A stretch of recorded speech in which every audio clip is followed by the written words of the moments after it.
What's going on, guys? Welcome back to another video. So this past week, your friendly neighborhood Spider-Man finally dropped the last episode on Disney Plus. I've had a chance to see the whole thing, and this will be a mostly spoiler-free review. There's going to be one section where I kind of have to talk a little bit of spoilers, but I will mark that point when we get there. So without further ado, guys, again, spoiler-free review for now, and let's get started.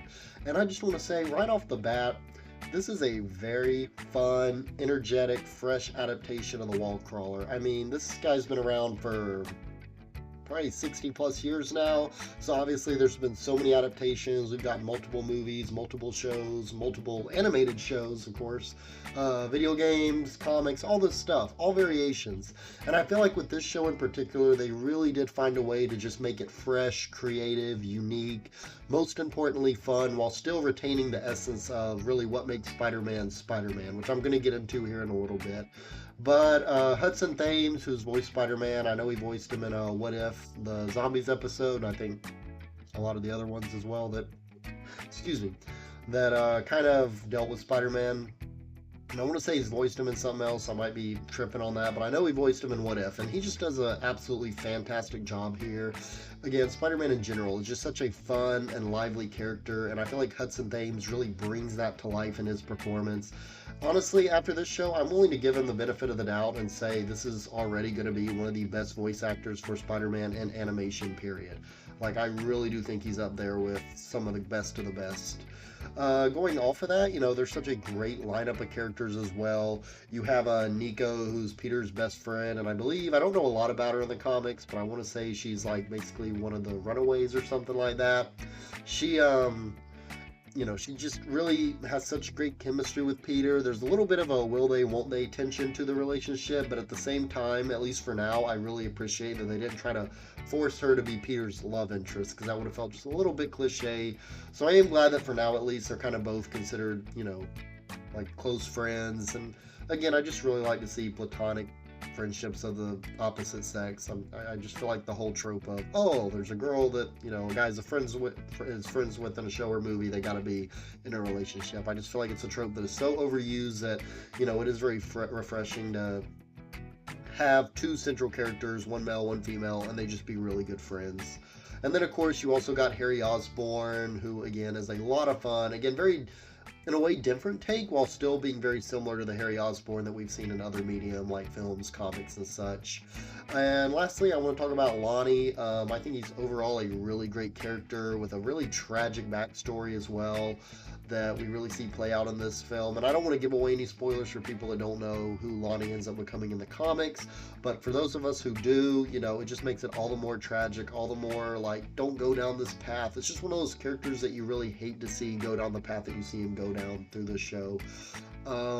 He's very much this, he's well-meaning and well-intentioned. Like, even the situation that he gets into in the show that clearly isn't a good situation, that clearly changes your perception of him in the way, even then, it kind of plays a little trope of it, because it comes out being like, hey, this guy Lonnie, he's doing this because he cares about somebody else. And so it's just a really unique way to go about it. He also, like in the first episode, I don't consider this a spoiler because this is like all in the first 15 minutes of this series, but Peter's obviously crushing on this one girl. I'm not going to say who, and this guy Lonnie ends up dating her for a while, and you're kind of, you expect him because he's a star, I cannot talk today, guys, star quarterback, of Midtown High. He has all the fame and popularity, so you're like, oh, he's going to be this jerk quarterback, the cool kid or whatever that's dating the girl that the nerdy guy likes. Like, it's a trope, again, a trope we've seen so many times, but the way they play it out, again, is like, he's not really a bad guy, especially in these first episode or two, but he is more so along the lines of like this, well-meaning, well-intentioned guy who just happens to always find himself at the wrong place at the wrong time. So again, all these side characters, Lonnie, Nico, Harry, all of them just have such unique dynamics and personalities that I just really love seeing come to life. And this is all going without talking about Coleman Domingo's voice performance as Norman Osborn. He, by far, I think, might just be one of the biggest standouts of this series, outside of, obviously, Spider-Man and then Lonnie. There's such a vastly different personality than we have seen from this character before across really any form of medium. It actually makes you question his evil nature. And I don't want to spoil where the ending of this series goes, but even where you think it might be going, like if you can just make assumptions based off the trailer, it really doesn't go there. And, it really gets you thinking, is he a good guy? And then you kind of get a little something, oh, maybe this is more the Norman Osborn that we know. And then it's like, well, no, he seems like it's a very much like he's morally gray would be a good way to put this. He's very much like he doesn't operate under the same umbrella that, say, maybe Spider-Man does, but again, he doesn't seem like he's a just straight up bad person. He seems like he legitimately wants to help Peter. And it's just a lot of fun seeing him take on the Iron Man role that we saw RDJ's Tony Stark be to Peter, that mentor role that we saw in Homecoming, just seeing basically that exact same scenario play out, except instead of when Peter walks into his apartment and Aunt May is talking to Tony Stark, it's Norman Osborn. And again, that was one of the things that really sold me on this show. I just thought that was going to be a really super interesting and fun take. And in that regard, that's really where this show lived up to the hype for me, because it really did give me that, and it took it in a way that even I didn't really expect it to go at times. So again, I just really had a lot of fun with that.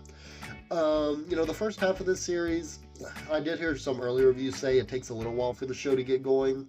I gotta say, I thought the show was consistently great throughout. I don't think there was a bad episode. But definitely, while the first half is really, really strong, it's that second half that just really picks up the steam, really just makes you get invested in these characters, their motivations, their journeys.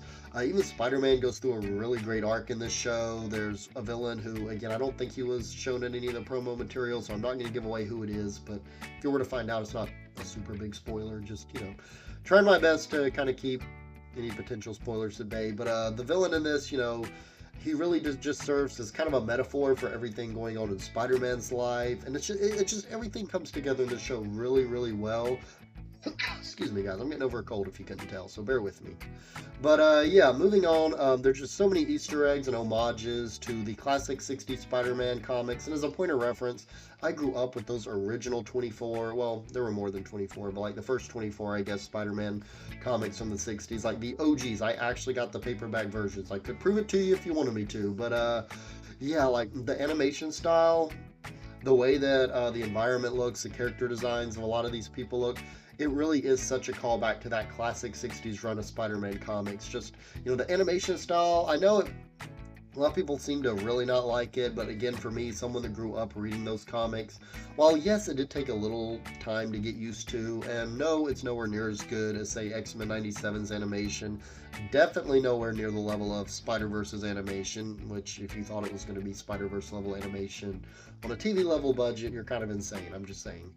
But, you do get used to it after a while. I did really begin to appreciate it by the end, and when it was all said and done, I was like, I'm really sold on this show, I'm really sold on the animation.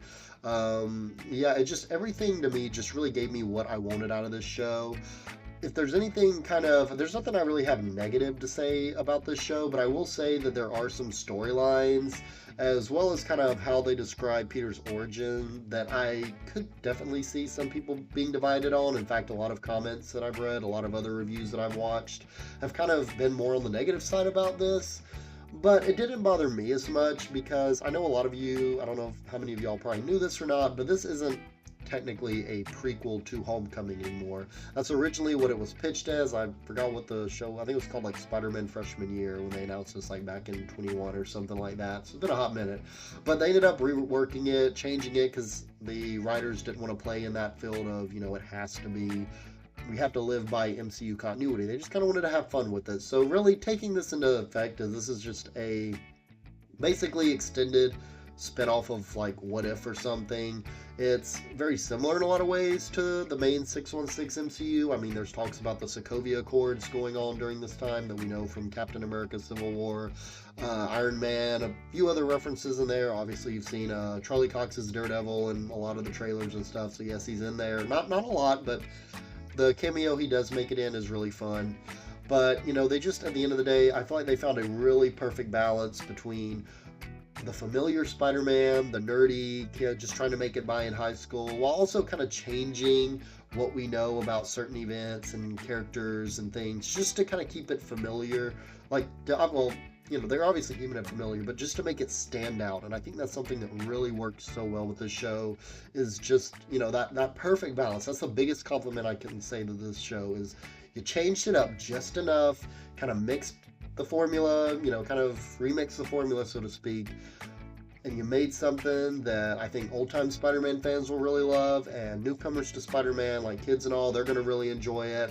And this is kind of where I'm going to get into the brief spoiler talk right here, so I'm going to put spoilers right here, and when that goes away, you're going to be good to unmute and see my final score for this show. But yeah, I want to talk about the final episode, and I just feel like that final episode really tied into the pilot episode nicely. Like, I really love what they did with, because at the beginning of the pilot episode, Doctor Strange, he's fighting what basically looks like Venom, or at least a variation of Venom, you could say. And so he's fighting him. There's a spider that comes down, looks like it's from another dimension, bites Peter on the back, and that's how he gets his powers. And then the final episode, like, at first I was a little mixed. I was like, that just feels a little lazy. Like, again, it's a what if episode at the end of the day, so it's not that deep, but it just felt lazy to me. But then at the end, when it's like, oh, Norman is creating these spiders to basically make more Spider-Man, and then Doctor Strange, he opens a portal, Doctor Strange comes through, and Norman is the one that inadvertently lets this Venom symbiote looking thing come through. They start fighting, and then he opens up like a time portal to go back in time to Midtown, and it's the Norman spider that he was making at the end of that episode that drops down, bites Peter Parker. And I know I'm rambling, y'all probably have no idea what I'm talking about, but it's just really cool. It was a lot of just little working pieces, and again, it does what a lot of shows I think really should do more, and where it makes the finale makes the other episodes better in retrospect. Again, like I said, the first half was really solid, but it gets a lot better once you see how everything kind of ties together at the end. And yeah, I mean, no more spoilers from here on out, guys. But yeah, if I had to describe this show, I would say it feels like Ultimate Spider-Man meets Spectacular Spider-Man.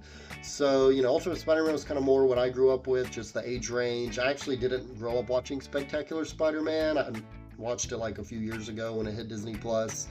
Fun show. I've always personally felt like Spectacular Spider-Man was overrated. Don't hate me, guys. But, at the end of the day, I think Friendly Neighborhood Spider-Man with future seasons and all that, I think a lot of people are going to really hold this in just as high a regard. I mean, it's just a lot of fun. Again, it's a fresh, unique take on Spider-Man, the character. I love the dynamic between Norman Osborn and Peter Parker.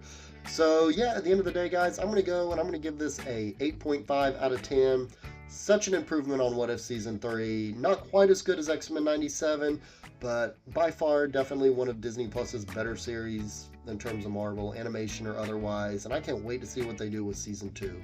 So yeah, that's all I got for today, guys. Just be sure, drop it in the comments down below. Have you seen your Friendly Neighborhood Spider-Man? Did you love it? Did you hate it? Are you just kind of more in the middle with the series?